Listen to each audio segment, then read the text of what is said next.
नमस्कार, मैं यमुना। आपका स्वागत है लोकतंत्र प्रहरी के 8 PM न्यूज में, जहां हम देखेंगे दुर्ग जिले समेत प्रदेश एवं देश विदेश की कुछ प्रमुख खबरें। तो आइए शुरू करते हैं पहले दुर्ग जिले की खबरों से।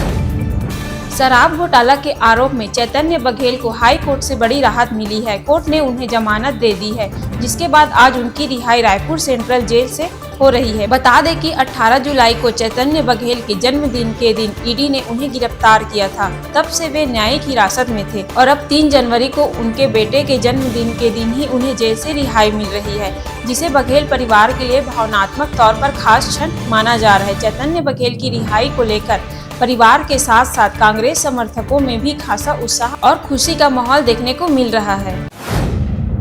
पावर हाउस रेलवे स्टेशन पर आत्मनिर्भर भारत अभियान के तहत अनोखा कार्यक्रम आयोजित किया गया।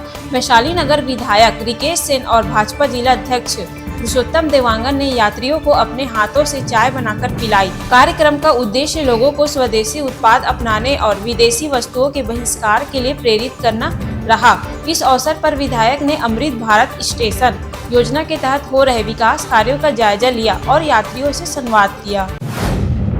भिलाई में सरकारी राशन दुकानों में चल रही कालाबाजारी का बड़ा खुलासा हुआ है। खाद्य आयोग के अध्यक्ष संदीप शर्मा ने एक सरप्राइज निरीक्षण के दौरान भिलाई टाउनशिप की कई सरकारी राशन दुकानों की जांच की। निरीक्षण में पाया गया कि स्टॉक रजिस्टर में दर्ज राशन और वास्तविक स्टॉक में भारी अंतर है। सेक्टर 4 की एक दुकान में करीब 250 क्विंटल अनाज कम पाया गया। खाद्य विभाग के अधिकारी अब पूरे मामले की जाँच कर दोषियों पर कार्रवाई की तैयारी कर रहे हैं। कलेक्टर जन दर्शन में दर्ज शिकायत के आधार पर नगर पालिका निगम भिलाई द्वारा अवैध निर्माण हटाने की कार्रवाई की गई। हाउसिंग बोर्ड कालीबाड़ी के सामने मुख्य मार्ग की नाली को ढलाई ईंट और पत्थर डालकर जाम किया गया था। निगम आयुक्त राजीव कुमार पांडे के निर्देशानुसार जोन 2 एवं जोन 3 की राजस्व टीम ने JCB के माध्यम से अवैध ढलाई हटाई। इस कार्यवाही के दौरान स्वास्थ्य, स्वच्छता और राजस्व विभाग की टीम मौके पर मौजूद रही।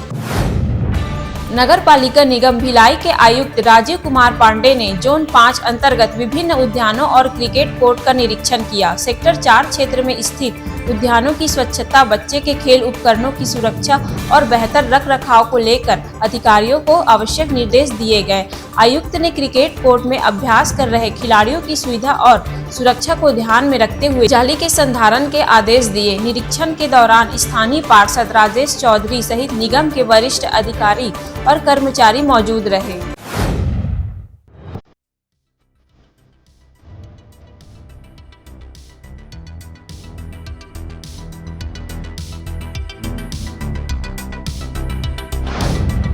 अब नजर डालते हैं प्रदेश की खबरों पर।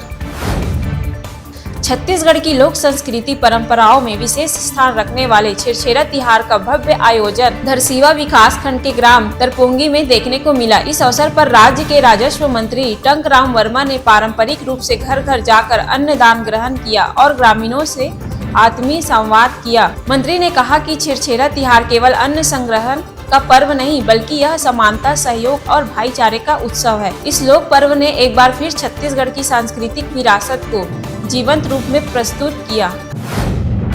राष्ट्रीय सड़क सुरक्षा माह 2026 के तीसरे दिन रायगढ़ में पुलिस विभाग द्वारा हेलमेट जागरूकता रैली का आयोजन किया गया। यह रैली पुलिस अधीक्षक दिव्यांग पटेल के मार्गदर्शन में तथा CSP और यातायात DSP के नेतृत्व में निकाली गई। पुलिस कर्मियों ने नागरिकों से अपील की कि वे स्वयं की सुरक्षा के लिए हेलमेट का अनिवार्य रूप से उपयोग करें। इस जागरूकता अभियान में सभी 2 पहिए वाहन शोरूम डीलर्स भी शामिल हुए।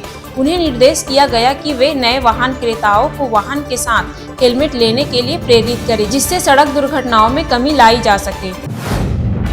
कलेक्टर S जयवर्धन द्वारा तहसील भैया थान का निरीक्षण किया गया। इस दौरान उन्होंने नो मैपिंग मतदाताओं की सुनवाई से संबंधित कार्यों की समीक्षा करते हुए आवश्यक दिशा निर्देश दिए। साथ ही 44 नो मैपिंग मतदाताओं को नोटिस जारी कर सुनवाई हेतु आहूत किया गया, जिसमें से 25 मतदाताओं की सुनवाई की गई। शेष मतदाताओं के लिए आगामी सुनवाई की तिथि 5 जनवरी 2026 को निर्धारित की गई है। कलेक्टर ने मतदाता सूची की शुद्धता सुनिश्चित करने हेतु कार्यों को समयबद्ध एवं पारदर्शी तरीके से पूर्ण करने के निर्देश दिए।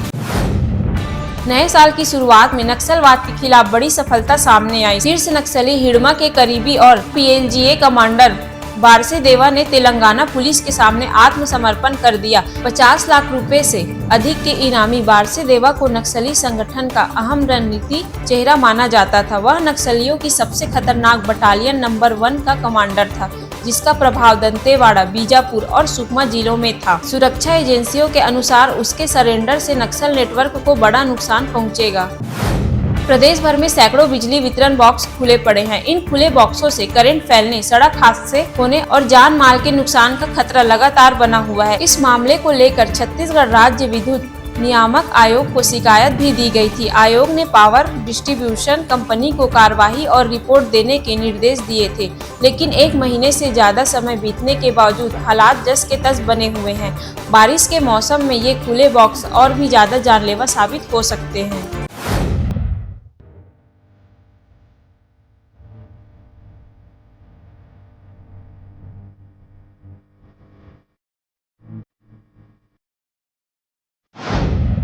अब नजर डालते हैं देश विदेश की खबरों पर।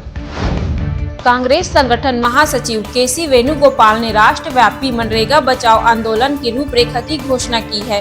केसी वेणुगोपाल ने वीवीजी रामजी कानून को लेकर केंद्र सरकार पर सीधा और तीखा हमला बोला है। कहा कि ये बिल मनरेगा को चरणबद्ध तरीके से खत्म करने के इरादे से लाया गया है और इससे ग्रामीण भारत की रीढ़ तोड़ने की कोशिश की जा रही है। यह योजना न केवल गरीबों को काम देती है, बल्कि ग्रामीण इलाकों से शहरों की ओर होने वाले पलायन को भी रोकती है। मनरेगा के 60% लाभार्थी महिलाएं हैं। ऐसे में नए बिल का सबसे बड़ा असर महिलाओं पर पड़ेगा।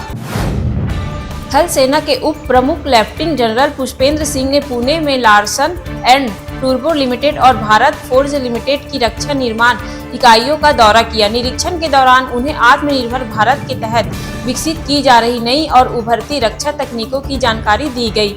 इसमें रोबोटिक, मानव रहित हवाई यान, ड्रोन और आधुनिक तोपखाना प्रणालियां शामिल है। VCOAS ने रक्षा उद्योग की सराहना करते हुए कहा कि स्वदेशी फैसिलिटी देश की रक्षा तैयारी को और अधिक मजबूत बना रही है। दिल्ली में बढ़ते प्रदूषण से निपटने के लिए सरकार ने बड़ा कदम उठाने की तैयारी कर ली है। दिल्ली सरकार ने प्राइवेट इलेक्ट्रिक गाड़ियों को टैक्सी के रूप में चलाने और सैद्धांतिक मंजूरी दे दी है। इसके जरिए शेयर्ड राइडर सर्विस और एयरपोर्ट शटल शुरू की जाएगी, जिससे सड़कों पर वाहनों की संख्या कम होगी। मुख्यमंत्री रेखा गुप्ता की अध्यक्षता में हुई बैठक में ओला, उबर और रैपिडो जैसी कंपनियों से सहयोग की अपील की गई। सरकार ने साफ कहा कि यात्रियों की सुरक्षा से कोई समझौता नहीं किया जाएगा। अमेरिका के राष्ट्रपति डोनाल्ड ट्रंप की धमकी के कुछ दिनों बाद ही वेनेजुएला की राजधानी काराकस में अमेरिकी सेना ने जोरदार हमला कर दिया। काराकस में कम से कम 7 धमाके की आवाज सुनाई दी। कई विमानों को कम ऊंचाई पर उड़ते देखा गया। जैसे ही विस्फोट हुआ, लोग अपने घरों से निकलकर सड़कों पर आ गए। यह हमला वेनेजुएला की राजधानी काराकस के साथ साथ मिरांडा, अरगुआ और ला गुइरा में हुई, जिसके बाद राष्ट्रपति निकोलस मादुरो ने देश में नेशनल इमरजेंसी की घोषणा कर दी। हालांकि अमेरिका ने अभी तक इन हमलों की जिम्मेदारी नहीं ली है। नेपाल में शुक्रवार शाम एक बड़ा हादसा होने से बच गया। बुद्ध एयर का एक यात्री विमान भद्रपुर एयरपोर्ट पर लैंडिंग के दौरान रनवे से फिसल गया और करीब 200 मीटर दूर घास वाले इलाकों में जा घुसा। राहत की बात यह रही कि विमान में सवार सभी 51 यात्री और चालक दल के 4 सदस्य सुरक्षित हैं। बताया गया कि पास ही में एक नदी थी। अगर विमान नहीं रुकता तो बड़ा हादसा हो सकता था। हादसे में किसी के घायल होने की खबर नहीं है। सभी को सुरक्षित विमान से बाहर निकाल लिया गया है।